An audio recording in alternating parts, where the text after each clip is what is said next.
Hey guys, back again with the Willys Go Devil motor. We ran into a little snag installing the camshaft bearing right here, and let me show you what we ended up with. If Nina can get pretty close on this, this is the cam bearing that we tried to install, and I did not realize that some of these cheaper cam bearings are split bearings, and they actually have, you know, a split in them, and you can't notice it really when you look at them when they're new.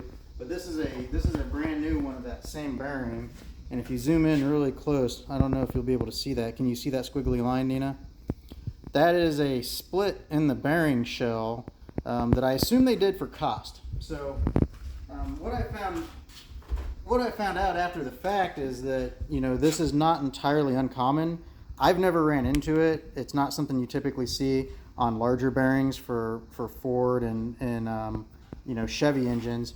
But ultimately what I ended up doing was finding a comparable bearing, a Durabond bearing that was not split.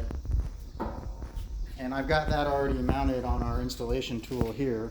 And what we're going to be doing here is installing the cam bearing into the block. The Jeep Go Devil engine is a unique engine in that it has one cam bearing.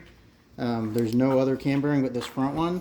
And the only thing that we have to be careful about is we needed to make sure that that hole right there that you see, I'm going to put my finger on it, that hole right there has to correspond and line up with this hole right here on our new cam bearing. So you can see we got a new hole, a hole on our new cam bearing, and it's also not centered, it's offset towards the back of the block. So we want to make sure, one, that we have the holes lined up, and two, that we have this hole on the right side of the bearing so that when it goes flush on the front, we are lined up so we get good oil going to the camshaft.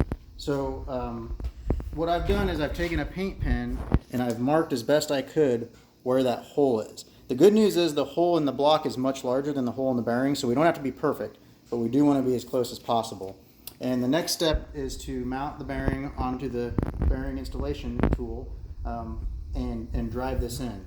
Now, one note here, you guys are going to see me using the long installation tool on this front bearing. Most guys don't do that. They install it from the back and drive it in from behind. That way they can use the centering cone on this tool, which is this little piece right here. And when you come from the back, you would put this in the back journal, and then you would drive, you know, so you'd be coming this way with it. Unfortunately, my motor mount stand will not let me do that, and I'm too lazy, quite frankly, to pull this thing off and sit it on the ground and do it the right way. Now, with that said, I have done this several times this way. You just have to be careful and pay attention that you get the thing driven in straight. But essentially, we're gonna grab a big hammer and we're gonna center this hole up on that white line that I made.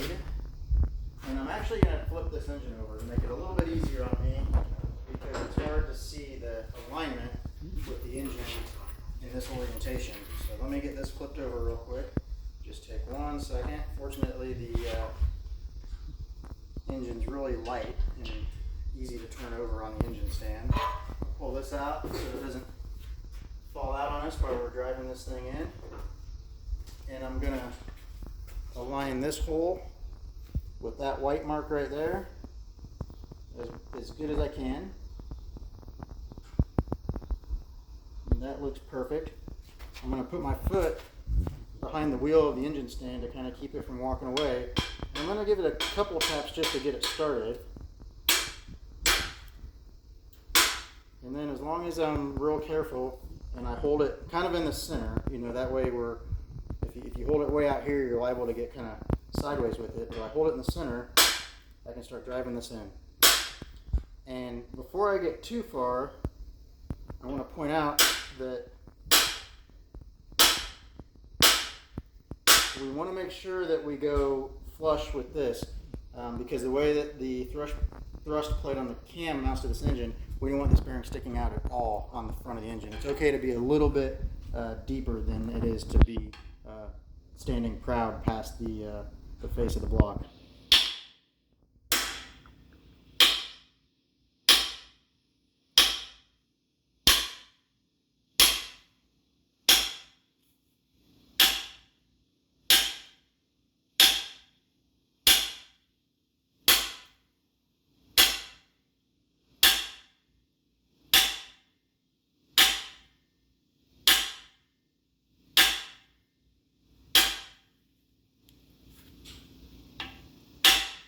as we get closer to getting home, we'll make a little bit lighter taps.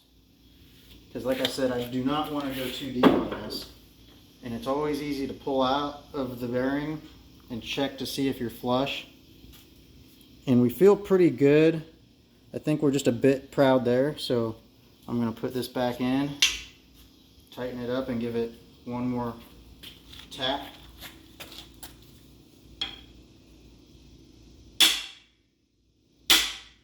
And we'll check that again. Want to be careful when you're pulling this out not to let it drop and nick the bearing. I'm talking about this piece right here. And we feel just a smidge out right there, so we'll give it maybe just a couple more taps to drive that home.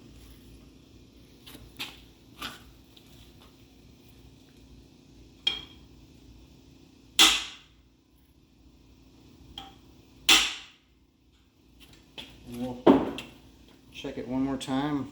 Pretty sure that got it. And that feels perfect. So we're perfectly flush all the way around. And we have one more final check to do. You remember the hole that we were checking in there, and I'm gonna flip this thing around again so you guys can see what I'm looking at.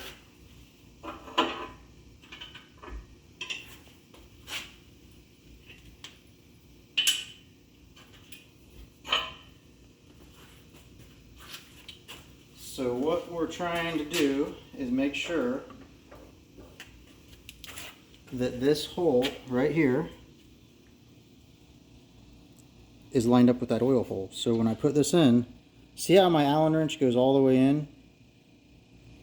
That tells me that we are aligned with the oil hole, because if we weren't, I wouldn't be able to get my Allen wrench in. It would stop right there. So we have a very